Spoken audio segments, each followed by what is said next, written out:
नमस्ते। तो कैसे हो आप सब? आप सभी का आपके YouTube चैनल मीठी स्टडी क्लासेस में बहुत-बहुत स्वागत है। तो आज हम ओ सदा नीरा का बचा हुआ क्वेश्चन को कंप्लीट करेंगे। तो मेरे साथ अंत तक बने रहेंगे तभी सारा क्वेश्चन अच्छे से समझ पाएंगे। आगे बढ़ने से पहले जो जो नए हैं तो चैनल को सब्सक्राइब जरूर कर ले और बेल आइकन में ऑल का ऑप्शन दबा ले ताकि मेरा जो भी वीडियो आए उसका नोटिफिकेशन टाइम टू टाइम आपके पास पहुंचते रहे। 10 नंबर का प्रश्न, गांधी जी के चंपारण के आंदोलन की किन दो सीखों का उल्लेख लेखक ने किया है? इन सीखों को आज आप कितना उपयोगी मानते हैं? तो इसका उत्तर इस प्रकार से होगा। गांधी जी के दो सीखों, पहली निर्भीकता और दूसरी सत्य का आचरण।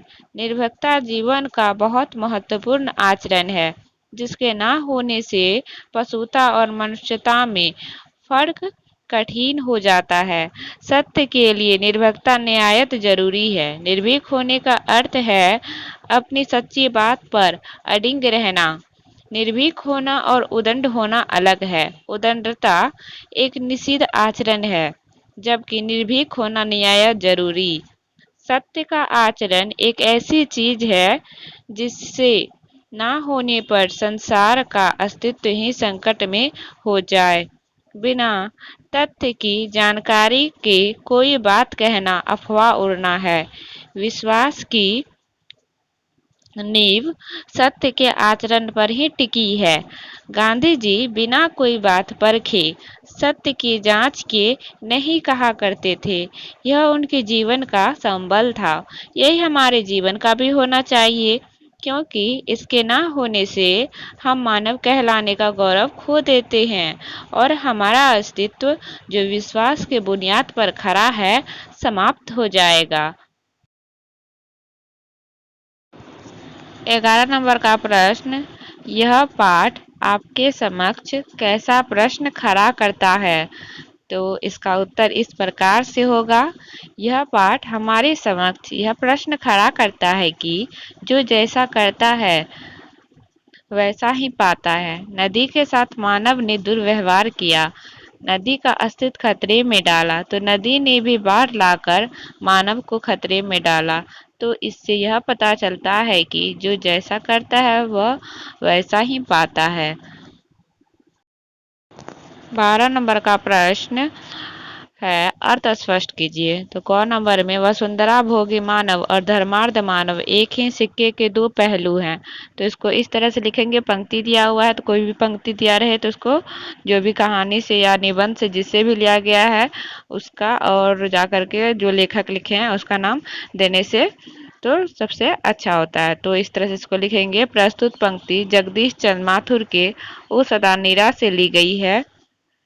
एक तरफ मनुष्य जंगल काटे जा रहा है, खेतों, पशु पक्षियों आदि को नष्ट कर रहा है, नदियों पर बांध बनाकर उसे नष्ट कर रहा है, तो दूसरी ओर धर्मार्थ मानव गंगा को मैया कहता है पर अपने घर की कूड़ा करकट पूजन सामग्री जो प्रदूषण फैलाते हैं गंगा नदी में प्रभावित करता है।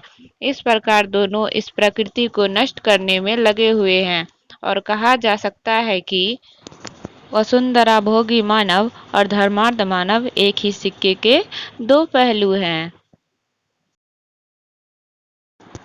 ख नंबर का प्रश्न, तो ये भी अर्थ स्पष्ट करना है।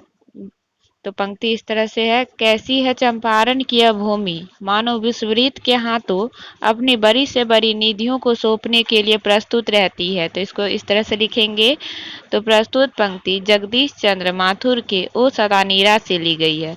अब ये पंक्ति में जो भी बोला जा रहा है उसको इसमें लिखेंगे। तो चंपारण की भूमि महान है, इस पर अत्याचार होने के बावजूद ये सभी के दुखों को हरती है, सभी को रहने के लिए आश्रय देती है। यह चंपारण की भूमि पर बहुत जगह से इंसान आए, सभी ने अपने अपने फायदा से चंपारण को खतरे में डाला, पर इसकी महानता तो देखिए, यह सभी के लिए जीवनदायिनी बनी। 13 नंबर का प्रश्न, लेखक ने पाठ में विभिन्न जातियों के लोगों के विभिन्न स्थानों से आकर चंपारण और उसके आसपास बसने का जिक्र किया है। वे कहाँ-कहाँ से और किस लिए वहां आकर बसे, तो चंपारण में कौन-कौन लोग आए और क्यों आए, तो उसी को लिखना है। तो सबसे पहले कर्नाट वंश के लोग आए। ये दक्षिण से थे और यहाँ आकर इस प्रदेश के रक्त और निधि बने। कर्नाट वंश के लोग मिथिला और नेपाल विजय के लिए आए थे। थारू और धांगर जातियां यहाँ आजीविका की खोज में आई। यहाँ धांगरों को गोरे अंग्रेज और रामनगर के तत्कालीन राजा नील की खेती के लिए लाए थे। दक्षिण बिहार के गया जिले से भूइया लोग भी इसी तरह नील की खेती के लिए हिमालय की तलहटी में लाए गए। संभवतः ये मुसहर वर्ग के अंग हैं। राजकुल वंश के वंशज आक्रमणकारियों से त्रस्त होकर यहाँ आए। उर्वरा भूमि से संपदा प्राप्त करने के लिए पचाही जमींदार और गोरे साहब ब्रिटेन साम्राज्य के कोने में वैभवशाली साम्राज्य स्थापित करने आए। यहाँ पूर्वी बंगाल के शरणार्थी भी त्रस्त होकर आए। यहाँ के अशोक स्तंभ स्पष्ट तौर पर बताते हैं कि यहाँ कभी मौर्य साम्राज्य का शासन रहा है। 14 नंबर का प्रश्न, पाठ में लेखक नारायण का रूपक रचता है और वह सांग रूपक है। रूपक का पूरा विवरण प्रस्तुत कीजिए। तो इसको इस तरह से लिखेंगे, भारतवर्ष के रूपकों का सर्वथा पूर्व और प्रारंभिक रूप ऋग्वेद में प्रार्थना, मंत्रों और संवादों के रूप में मिलता है। यह तो निश्चित रूप से नहीं कहा जा सकता है कि भारत में न्यूटन ने अपना पूर्ण रूप किस समय का धारण किया, और इसमें कोई संदेह नहीं है कि उसका बीज भी वेदों में ही था, जैसा भरत मुनि के उल्लेख से स्पष्ट है। अर्थात अभिनय तथा नाट्य का मूल कर्मकांड के मंत्रों के संग्रह यजुर्वेद में मिलता है। यज्ञ भगादि की क्रिया में सांग भरने की अपेक्षा कई प्रसंगों में होती है। यही क्रिया धीरे धीरे विकसित होकर अंकुरित और पल्लवित होगी। किसी भी अवस्था के अनुकरण को नाट्य कहते हैं। क्रिया अनुकरण 4 प्रकार के अभिनयों द्वारा अनुकार्य और अनुकर्ता की एकता प्रदर्शित करने से पूर्ण होता है।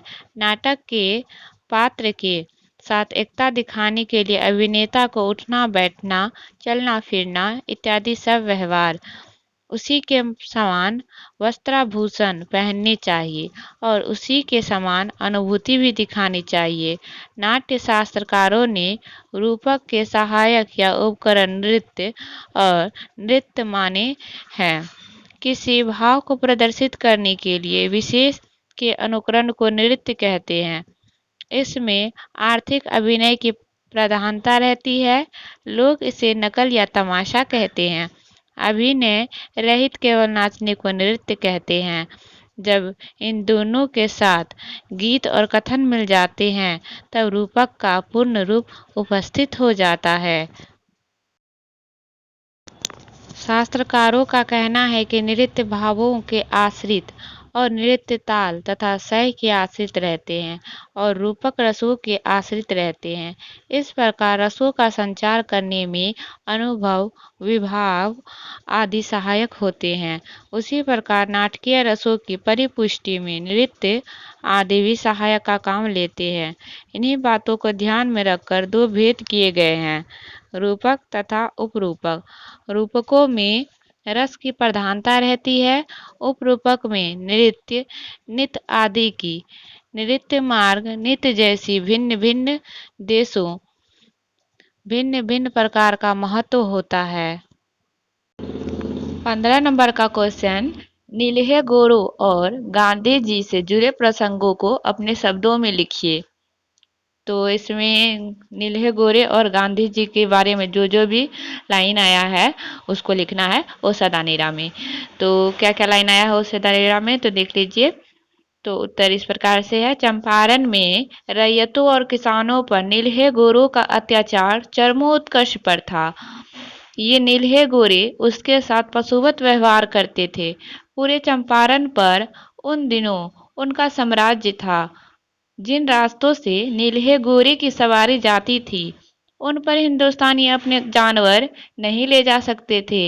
यदि किसी रैयतों के यहाँ शादी विवाह हो तो साहब के यहाँ न जाना भेजना पड़ता था। यहाँ तक कि साहब के बीमार पड़ने पर उनके इलाज के लिए भी रैयतों से वसूली होती थी। अमोलवा कोठी के एमएन साहब का भीषण आतंक चंपारण में व्याप्त था।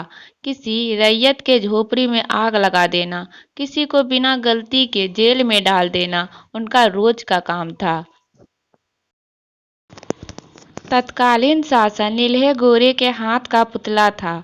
उनके प्रभाव का प्रमाण गंगा नदी पर पुल का नहीं बनना था, क्योंकि वे नहीं चाहते थे कि दक्षिण बिहार के बागी विचारों का असर चंपारण में जल्दी से पहुंचे। महात्मा गांधी के कदम चंपारण की धरती पर सन 1917 ईस्वी के अप्रैल माह में सबसे पहले पड़े। गांधी जी रैयत को भयमुक्त और उनके साथ होने वाले अत्याचार से बचाने के लिए आए थे। गांधी जी कुछ स्थानीय व्यक्तियों के आग्रह पर आए थे। उन व्यक्तियों में प्रमुख रामनवमी प्रसाद, राजकुमार शुक्ल आदि थे। महात्मा गांधी जी ने यहाँ की ग्रामीण जनता के अवस्था में सुधार का कार्य किया।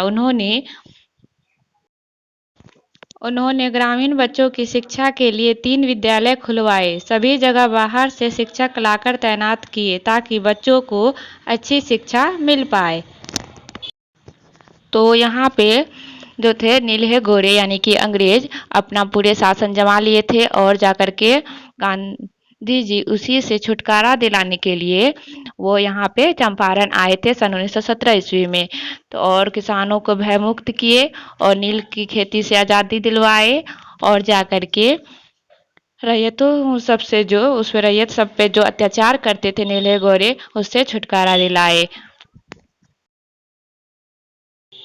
16 नंबर का प्रश्न, चौर और मन किसे कहते हैं, वह कैसे बने और उसमें क्या अंतर है।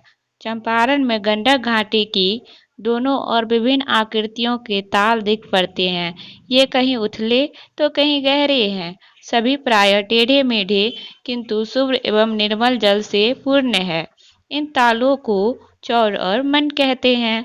चौर उथले ताल होते हैं जिसमें पानी जारी और गर्मियों के मौसम में कम हो जाता है। इसके द्वारा खेती भी होती है। मन विशाल और गहरी ताल है। मन शब्द मानस का अपभ्रंश है। ये चौर और मन मानो गंडक के उछल नर्तन के समय बिखरे हुए आभूषण है। जब बहती है तो तटों का उल्लंघन कर नदी दूसरा पथ पकड़ लेती है। पुराने पथ पर रह जाते हैं ये चौर और मन, जिसकी गहराई तल को स्पर्श कर धरती के हृदय से स्रोत को फोड़ लाई। 17 नंबर का प्रश्न, कपिल वस्तु से मगध की जंगलों तक की यात्रा बुद्ध ने किस मार्ग से की थी। तो इसका उत्तर इस प्रकार से होगा, लोरिया नंदनगढ़ से एक नदी रामपुरवा और भितिहरवा होते हुए उत्तर में नेपाल के लिए भिकनाथोरी तक जाती है। उसी नदी का नाम है पंडई। इसी के सहारे भगवान बुद्ध ने कपिल से मगध तक की यात्रा की थी।